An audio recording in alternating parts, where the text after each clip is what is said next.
If you would like to access all of your Minds Online courses on your phone, the Brightspace Pulse app is the one you want. This is what it looks like in the App Store.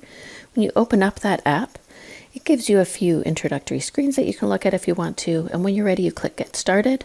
I have to tell it that I am with Limestone DSB District School Board, and then I have to log in with my usual login, but I do have to put my whole email address in there. So I am Jason Blossom at limestone.on.ca. You're going to put your own email address in there. And then you do want to put your password in there. You're going to click sign in. And when you get into the app, you'll see a list of all of the courses you are enrolled in Minds Online. I'm going to select the Sandbox course. Click on that, and now I want to look at the course homepage. There's a button here at the bottom that says Course Homepage. I'm going to click on that, and that's going to take me to the homepage of this course. So I land on the front page, which is the announcements, so I can scroll through and see all of the announcements that have been made in this course.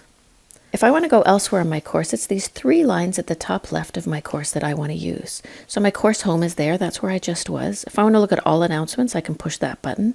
If I want to look at the course content, I'm going to click on the content button.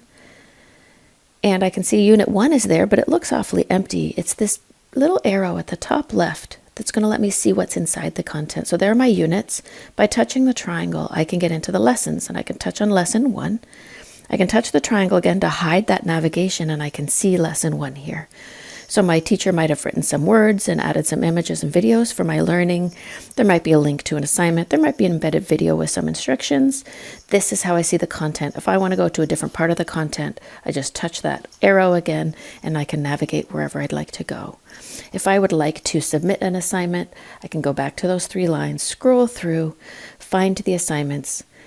Here's a list of all the assignments. I can click on the one that I would like to submit something for. There will be another video showing how to submit an assignment using the app.